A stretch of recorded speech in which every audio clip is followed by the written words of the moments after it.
എല്ലാവർക്കും നമസ്കാരം. മഹരജ്യോതി YouTube channel കാണുന്ന എല്ലാവർക്കും സ്വാഗതം. നമ്മൾ ഇന്ന് കാണാൻ പോകുന്ന വീഡിയോ എന്തെന്ന് വെച്ചാൽ മുരുകനുക്ക് എങ്ങനെയാണ് വീട്ടിൽ പൂജ ചെയ്യുന്നത് എന്നാണ് നമ്മൾ ഇന്ന് കാണാൻ പോകുന്നത്. പിന്നെ മുരുകനുക്ക് ഇങ്ങനെ തന്നെ പൂജ ചെയ്യണം, അങ്ങനെ തന്നെ പൂജ ചെയ്യണം, അങ്ങനെ ഒന്നുമല്ല. നമ്മളെ കൊണ്ട് പറ്റുന്ന രീതിക്ക് ചെയ്താൽ മതി. ചിലവരുടെ വീട്ടിൽ ഫോട്ടോ മാത്രം കാണും, ആ ഫോട്ടോ മാത്രം വെച്ചിട്ട് 2 വിളക്ക് കത്തിച്ചെങ്കിൽ ഒരു കുഴപ്പമില്ല. അല്ല, വിളക്കേ കത്തിക്കാതെ മുരുകാ മുരുകാന്ന് വിളിച്ചാലും മുരുകൻ വിളി കേൾക്കും. പിന്നെ എല്ലാവർക്കും ഇങ്ങനെ ഒരു ചാൻസ് കിട്ടാറില്ല. എല്ലാ ദിവസവും രാവിലെ പൂജ ചെയ്യാനും മന്ത്രം ചൊല്ലാനും നാമം ചൊല്ലാനും ഉള്ള അവർക്ക് അങ്ങനെ ഒരു സിറ്റുവേഷൻ അമയത്തില്ല. അപ്പം നമ്മൾ എന്ത് ചെയ്യണം? മുരുകനക്ക് ഇങ്ങനെ ചെയ്താലേ അവർക്ക് മാത്രമേ ഫലം കൊടുക്കൂ, അങ്ങനെ ഒന്നുമല്ല കേട്ടോ. നമ്മൾ മുരുകാനെ വിളിച്ചിട്ട് ഒരു ചൊട്ട് കണ്ണീർ വിട്ടാൽ മതി, അതും മതി. ഭഗവാനക്ക് അത് മതി. നമ്മൾ കൂടെ ആയിട്ട് കൊണ്ട് പൂ കൊടുക്കണ്ട, ഒന്നും ചെയ്യണ്ട, ഡപ്പായിട്ട് നെയ്യ് കൊടുക്കണ്ട, അങ്ങനെ ഒന്നും വേണ്ട. ഭഗവാനക്ക് നമ്മൾ ഉണ്മയാണ് ഭക്തി മതി. പിന്നെ മുരുകപ്പെരുമാൻ തിരുച്ചെന്തൂരിലും പഴനിയിലും തിരുപ്പറംകുன்றம் ഇങ്ങനെ അറുപടെ വീടിൽ മാത്രമാണ് ഉള്ളത്. അങ്ങനെ ഒന്നല്ല, നമ്മുടെ വീട്ടിൻ്റെ അടുത്തുള്ള ഒരു കൊച്ചൊരു അമ്പലത്തിലും അവിടെ മുരുകപ്പെരുമാനുണ്ട്. അവൻ്റെ അടുത്ത് പോയിട്ട് എല്ലാ വിഷമങ്ങളും പറ, അവർ നമുക്ക് എല്ലാം നല്ലതായിട്ട് നടത്തി തരും കേട്ടോ. ഒന്നിനും വിഷമിക്കേണ്ട. വീടില്ലാത്തവർ പോയിട്ട് പ്രാർത്ഥിക്കുക. പിന്നെ ചൊവ്വാഹോറയിൽ തന്നെ ചെയ്യണം, ബ്രഹ്മമുഹൂർത്തത്തിൽ തന്നെ ചെയ്യണം, അങ്ങനെ ഒന്നില്ല. അങ്ങനെ ചെയ്യുന്നതിൻ്റെ ഫലം വേറെ തന്നെ. പക്ഷേ അത് അങ്ങനെ ചെയ്യാൻ പറ്റാത്തവരെന്ത് ചെയ്യും? ജോലിക്ക് പോകുന്നവരുണ്ട്, വീട്ടിൽ പിള്ളേരുടെ കാര്യം നോക്കണം, ഭർത്താവിൻ്റെ കാര്യം നോക്കണം. എല്ലാവർക്കും കറക്റ്റായിട്ട് ടൈം മാനേജ്മെൻറ്റ് ചെയ്ത് ഇങ്ങനെ ചെയ്യാൻ പറ്റത്തില്ല. ചിലവർക്കാണെങ്കിൽ ഗുളിക കഴിക്കണം, അപ്പോൾ അവർക്ക് ടയർഡ് കാണും, കുറച്ച് നേരം കൂടി കിടന്ന് ഉറങ്ങാനുള്ള ഒരു ഇത് തോന്നും. അപ്പോൾ നമ്മൾ എന്ത് ചെയ്യണം? നമ്മളെ കൊണ്ട് പറ്റുമെങ്കിൽ നമ്മുടെ വീട്ടിൻ്റെ അടുത്തുള്ള ഒരു കൊച്ചു മുരുകൻ്റെ ക്ഷേത്രത്തിൽ പോയാലും മതി. അവിടെയും മുരുകൻ ഉണ്ട്. ഇവിടെ ഏതെന്ന് പഴനിക്ക് പോകണം, തിരുച്ചെന്തൂർക്ക് പോകണമെന്നല്ല, നമ്മുടെ വീട്ടിൻ്റെ അടുത്തുള്ള ക്ഷേത്രത്തിലും മുരുകപ്പെരുമാനുണ്ട്. അവൻ്റെ അടുത്ത് പോയിട്ട് ഉള്ള കാര്യം പറഞ്ഞാൽ അവനക്ക് ചെവി കേൾക്കും.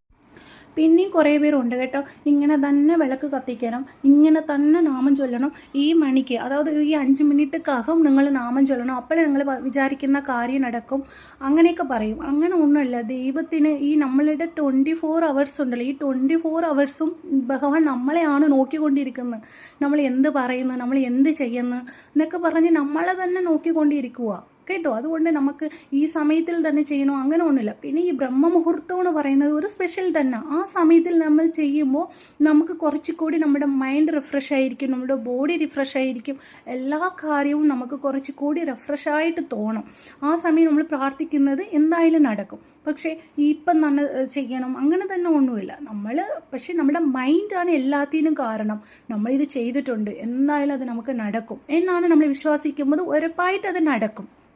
പിന്നെ ഇപ്പോഴും ഞാൻ പറയാം, നമ്മൾ മനസ്സുകൊണ്ട് മറ്റവർക്ക് നമ്മൾ മോശം ചിന്തിക്കരുത്.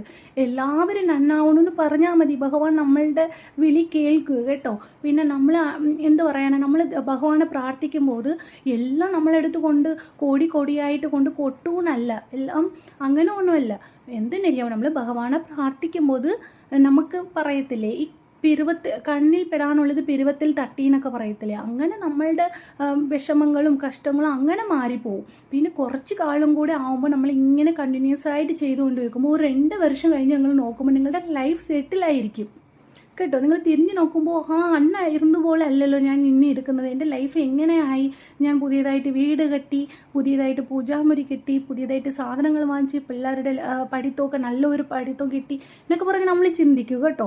അപ്പം നിങ്ങൾ അതുകൊണ്ട് ട്രൈ ചെയ്യും. അപ്പോൾ ഭഗവാൻ നമ്മളെല്ലാവരും ഒരുപോലെയാണ് നോക്കുന്നത്. പൂജ ചെയ്യുന്നവർ പൂജ ചെയ്യാത്തവരെന്നല്ല, എല്ലാ പിള്ളേരും അവർക്ക് ഒരേപോലെ. പിന്നെ നമ്മൾ പൂജ ചെയ്യുമ്പോൾ ഭഗവാൻ ശരി, എൻ്റെ കൊച്ച് ഇത്രേ ഇരുന്ന് വിഷമിച്ച് കേൾക്കുന്നുണ്ടല്ലോ എന്ന് പറഞ്ഞാൽ അവരുടെ ചെവി അവർ ചായച്ചിട്ട് നോക്കും. അതിന് ഇങ്ങനെ തന്നെ പൂജ ചെയ്യണമെന്ന് ഒരു നിർബന്ധവുമല്ല. നിങ്ങളെ കൊണ്ട് പറ്റുന്ന കണക്ക് മുരുകനെ വിളിച്ചാൽ മതി കേട്ടോ. എല്ലാ ദൈവങ്ങളും, ഇപ്പം മുരുകനല്ല, ഏത് ദൈവം ആയിക്കോട്ടെ, ഇപ്പം കൊടുങ്ങല്ലൂർ ഭഗവതി അമ്മൻ ആയിക്കോട്ടെ, വാരാഹി ആയിക്കോട്ടെ, മുരുകപ്പെരുമാനായിക്കോട്ടെ, ശിവപെരുമാനായിക്കോട്ടെ, മഹാവിഷ്ണു ആയിക്കോട്ടെ, കൃഷ്ണനായിക്കോട്ടെ, ആരായാലും അവർ വിളിച്ചാൽ വിളി കേൾക്കും. ഓരോരോ അവതാരവും നമ്മളെ രക്ഷിക്കാനല്ലേ അവർ അവതരിക്കുന്നത്. ഓരോരോ അസുരന്മാരെയും വധിക്കുന്നത് എന്തിനാ? നമ്മളുടെ നന്മയ്ക്ക് വേണ്ടിയല്ലേ. ഓരോരോ പുരാണ കഥയും നമ്മൾ എങ്ങനെ ലൈഫിൽ എടുക്കുന്നറിയാവോ? ഈ അസുരനെ വധിക്കാൻ വേണ്ടി വന്നെന്ന് പറഞ്ഞാൽ നമ്മളുടെ ലൈഫിലുള്ള നമ്മളുടെ കൺമം, മായെ, നമ്മളുടെ അസൂയ, ഇതൊക്കെ വധിക്കാൻ വേണ്ടിയാണ് ഭഗവാൻ അവതാരം ചെയ്ത് എന്നാണ് അതിൻ്റെ യഥാർത്ഥ മീനിങ്. പിന്നെ ഞാൻ സംസാരിക്കുമ്പോൾ എന്തായാലും തമിഴ് വരുന്നുണ്ട്. എനിക്കത് നല്ലപോലെ അറിയാം, നിങ്ങൾക്ക് മനസ്സിലാവും എന്നാണ് ഞാൻ വിചാരിക്കുന്നത്. എന്നറിയാവോ, എനിക്ക് എപ്പോഴും വിഷമം തോന്നും, ഞാൻ പറയുന്ന ആ ഒരു മീനിങ് അവർക്ക് പോയി എത്തുമോ, ആ ഒരു വിഷമം എനിക്കുണ്ട്. ഞാൻ എന്തോ ഒരു രീതിയിൽ പറയുന്ന ആ ഒരു പോയിന്റ് അവർക്ക് കിട്ടുമോ എന്നെക്കൊണ്ട്. എന്തായാലും നിങ്ങൾക്ക് അത് മനസ്സിലാവും എന്നാണ് ഞാൻ വിചാരിക്കുന്നത്. പിന്നെ ഒരു കാര്യമുണ്ട്, നമ്മൾ എത്ര പൂജ ചെയ്താലും നമ്മൾ ചെയ്യുന്നതിൻ്റെ ഫലം നമുക്ക് കിട്ടും. എന്നറിയാവോ, നമ്മൾ നല്ലത് ചെയ്യുവാണെങ്കിൽ ഒരു 2 വർഷമോ 5 വർഷത്തേക്കാകുമോ അതിൻ്റെ നന്മ നമുക്ക് എന്തായാലും കിട്ടും. പൂജ ചെയ്യുന്നതും അങ്ങനെ. ഇപ്പം നമ്മൾ ഒരു 21 ദിവസം ബ്രഹ്മമുഹൂർത്ത പൂജ ചെയ്യുന്ന വെച്ചോ, അതിൻ്റെ ഫലം എന്തായാലും നിങ്ങൾ ഒരു കാര്യം ഉദ്ദേശിച്ച് ചെയ്യുവാണെങ്കിൽ അത് എന്തായാലും നടക്കും കേട്ടോ. അത് സത്യമാണ്. എന്നുവെച്ചാൽ നമ്മൾ ആ 21 ദിവസവും ആരെയും കുറിച്ച് ചിന്തിക്കത്തില്ല, എന്തോ ഒരു മോശക്കാര്യം ചിന്തിക്കത്തില്ല. നമ്മളുടെ മൈൻഡ് അതായത് എന്താ പറയണം, നമ്മുടെ മൈൻഡ് കോൺസെൻട്രേറ്റ് ചെയ്യുന്നതെല്ലാം നമ്മൾ ഒരു കാര്യം വിചാരിച്ച് വെച്ചിരിക്കത്തില്ലേ, ആ കാര്യത്തെ തന്നെ 21 ദിവസം നമ്മൾ ചിന്തിച്ചാണ് പൂജ ചെയ്യുന്നത്. അപ്പം എന്തായാലും ഭഗവാൻ അത് നടത്തി തരും കേട്ടോ. 21 ദിവസം ബ്രഹ്മമുഹൂർത്ത പൂജ ചെയ്യുന്ന വെച്ചോ, അതിൻ്റെ ഫലം എന്തായാലും നിങ്ങൾ ഒരു കാര്യം ഉദ്ദേശിച്ച് ചെയ്യുവാണെങ്കിൽ അത് എന്തായാലും നടക്കും കേട്ടോ. അത് സത്യമാണ്. എന്നുവെച്ചാൽ നമ്മൾ ആ 21 ദിവസവും ആരെയും കുറിച്ച് ചിന്തിക്കത്തില്ല, എന്തോ ഒരു മോശക്കാര്യം ചിന്തിക്കത്തില്ല. നമ്മളുടെ മൈൻഡ് അതായത് എന്താ പറയണം, നമ്മുടെ മൈൻഡ് കോൺസെൻട്രേറ്റ് ചെയ്യുന്നതെല്ലാം നമ്മൾ ഒരു കാര്യം വിചാരിച്ച് വെച്ചിരിക്കത്തില്ലേ, ആ കാര്യത്തെ തന്നെ 21 ദിവസം നമ്മൾ ചിന്തിച്ചാണ് പൂജ ചെയ്യുന്നത്. അപ്പോൾ എന്തായാലും ഭഗവാൻ അത് നടത്തി തരും കേട്ടോ. നമ്മുടെ മൈൻഡാണ് ഇതിൽ കൂടുതൽ നമുക്ക് ഇവിടെ ഗെയിം ചേഞ്ചറായിട്ട് വേല ചെയ്യുന്നത്. നമ്മുടെ മൈൻഡാണ്, നമ്മളുടെ വിശ്വാസം. എന്തോ ഒരു കാര്യം ചെയ്താലും നമ്മൾ വിശ്വസിക്കുമ്പോൾ അത് എന്തായാലും ഉറപ്പായിട്ട് നടക്കും.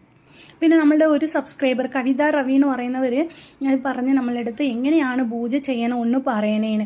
ആ സഹോദരിക്ക് വേണ്ടിയാണ് നമ്മൾ ഇന്ന് പൂജ ചെയ്ത് കാണിക്കുന്നത്. പിന്നെ അത് മാത്രമല്ല, ഞാൻ ഇനി എല്ലാ ദിവസവും രാവിലെ ലൈവ് വരാമെന്ന് വിചാരിച്ചു. ലൈവ് മീൻസ് അതായത് ഞാൻ ചെയ്യുന്ന പൂജയും ഞാൻ വായിക്കുന്ന മന്ത്രങ്ങളും ചൊല്ലുന്ന മന്ത്രങ്ങളൊക്കെ നിങ്ങൾ കേൾക്കാം. രാവിലെ 5 to 7 ആ ഒരു ടൈം, ഞാൻ കറക്റ്റായിട്ട് ടൈം പറയാം. ആ ഒരു ടൈമിൽ വരുവാണെങ്കിൽ ഞാൻ വീട്ടിൽ ചെയ്യുന്ന പൂജയും ഞാൻ ചൊല്ലുന്ന നാമങ്ങളും നിങ്ങൾക്ക് കേൾക്കാം. താല്പര്യമുണ്ടെങ്കിൽ വന്ന് പിന്നെ ഇന്നൊരു കാര്യം കൂടി ഞാൻ ഉറപ്പായിട്ട് പറയാം, ഭഗവാനുക്കും നമുക്കും ഇടയ്ക്ക് എന്തോ ഒരു മീഡിയേറ്ററിൻ്റെ ആവശ്യവും ഇല്ല. നിങ്ങൾ പറഞ്ഞ ഭഗവാൻ കേൾക്കും, ഞാൻ പറഞ്ഞാലും ഭഗവാൻ കേൾക്കും. നിങ്ങൾ ആരെയും വിശ്വസിക്കില്ല. ദൈവം എന്ന് പറയുന്നത് നിങ്ങൾ നേരെ പോയിട്ട് മുരുകൻ്റെ അടുത്ത് പറഞ്ഞാൽ മുരുകൻ അത് കേൾക്കും. വേറെ ആരടുത്തും പറഞ്ഞ് ഞാൻ കാശ് തരാം, എനിക്ക് വേണ്ടി ഈ പൂജ ചെയ്യും, അങ്ങനെ ഒന്നും നിങ്ങൾ പറയണ്ട. പിന്നെ നമ്മളുടെ കുടുംബക്ഷേത്രത്തിന് വേണ്ടിയുള്ള പൈസ നമ്മൾ എന്തായാലും കൊടുക്കണം. എന്തിനറിയാവോ, അവിടെ പൂജ ചെയ്യണമെങ്കിൽ അവിടെ പൈസ വേണം. വലിയ വറവില്ലാത്ത അമ്പലമാണെങ്കിൽ നമ്മൾ കൊടുത്ത് അവിടെ എന്തായാലും സഹായിക്കണം, നമ്മളെ കൊണ്ട് പറ്റുന്നത്. മറ്റെവിടെ വേറെ എവിടെയും പോയിട്ട് ഈ പൂജയ്ക്ക് അത് ചെയ്യും, അങ്ങനെ ഒന്നുമല്ല കേട്ടോ. ഭഗവാനടുത്ത് പോയിട്ട് ഒരു ചൊട്ട്, ഞാൻ പറയുന്ന കേട്ടോ, വിശ്വസിക്ക്, പോയിട്ട് നിങ്ങളുടെ വിഷമം പറയൂ അവരുടെ അടുത്ത്. ഒരു ചൊട്ട് കണ്ണീർ വിട്ട് നോക്കുക. അതായത് ഞാൻ പറയുന്നുണ്ടല്ലോ, കരഞ്ഞു നോക്കുക. അതായത് അവർ വീട്ടിൽ കിടന്നിട്ട് ഭഗവാനെ ഞാൻ പെടുന്ന കഷ്ടം നിങ്ങൾക്ക് അറിയാമല്ലോ, എൻ്റെ വിഷമം എന്നാ നിങ്ങൾ നോക്കാത്തതിനും പറഞ്ഞ് അവരുടെ അടുത്ത് പറഞ്ഞു നോക്ക്. എന്തായാലും നിങ്ങൾക്ക് ആ ഒരു റിസൾട്ട് കിട്ടിയിരിക്കും. ആ പൂജ ഈ പൂജ ചെയ്യുന്നല്ല ഞാൻ പറയുന്നത്. പിന്നെ നിങ്ങൾ ഒരു കാര്യം, ഇപ്പം നമുക്ക് കിട്ടിയിരിക്കുന്ന ഒരു ഡ്രസ്സൊക്കെ വേണ്ടി ഭഗവാനക്ക് നന്ദി പറ. ഭഗവാനെ എനിക്ക് ഇങ്ങനത്തെ ഒരു നല്ല ഡ്രസ്സ് തന്നതിന് എനിക്ക് നന്ദി. പിന്നെ എനിക്ക് നല്ലൊരു വീട് തന്നേക്കും. എത്രയോ പേര് വീടില്ലാതിരിക്കുക, എനിക്കൊരു വീട് തന്നതിന് നന്ദി. വീടില്ലാത്തവർക്ക് എന്നാലും ഭഗവാൻ വീട് കൊടുക്കണേ എന്നൊക്കെ പ്രാർത്ഥിച്ച് നോക്ക്. നിങ്ങൾക്ക് പുണ്യം ഇരട്ടിയായിരിക്കും, ഇരട്ടിയല്ല 1000 ആയിരിക്കും കേട്ടോ. ഇപ്പം നമുക്ക് തൈപ്പൂയം വരാറായി. വരുന്ന 11-ാം തീയതിയാണ് നമുക്ക് തൈപ്പൂയം. അപ്പം ഞാൻ മുരുകപ്പെരുമാൻ്റെ ഓരോരോ കഥകളായിട്ട് ഞാൻ നമ്മുടെ യൂട്യൂബ് ചാനലിൽ ഇടുന്നുണ്ട്. അതുമാത്രമല്ല, അവരുടെ വീടിൻ്റെ ഓരോരോ സ്റ്റോറി ഉണ്ടല്ലോ. ഇപ്പോൾ തിരുപ്പരംകുണ്ടത്ത് എന്തിനാ ഭഗവാൻ പോയത്, അത് എന്തിനാ, അതുപോലെ തിരുച്ചെന്തൂരിൽ അവരെങ്ങനെയാണ് പോയിട്ട് സ്റ്റേ ചെയ്തു, അത് എന്തിനാ വേണ്ടി എന്ന് പറഞ്ഞിട്ടുള്ള കഥകളൊക്കെ ഞാൻ നമ്മളുടെ യൂട്യൂബ് ചാനലിൽ അപ്ലോഡ് ചെയ്യുന്നുണ്ട്. ഇതൊക്കെ കാണാത്തവരും അതും പോയി കാണണേ. പിന്നെ എന്തെങ്കിലും ഡൗട്ട് ഉണ്ടെങ്കിൽ എന്തായാലും എനിക്ക് കമൻറ്റ് ബോക്സിൽ ഇട്ടോ, ഞാൻ അതൊക്കെ ഉറപ്പായിട്ട് ആൻസർ ചെയ്യും. അങ്ങനെ ചെയ്യാൻ പറ്റിയില്ലെങ്കിൽ ഞാൻ വീഡിയോ എങ്കിലും ചെയ്യും കേട്ടോ. എന്തായാലും ഞാൻ പറയുന്നത് മനസ്സിലായില്ലെങ്കിലും അതും കൂടി ഇടണം കേട്ടോ. ഇതുപോലെ നല്ല നല്ല വീഡിയോസ് കാണണമെങ്കിൽ പ്ലീസ് സബ്സ്ക്രൈബ് മൈ ചാനൽ. നന്ദി, നമസ്കാരം.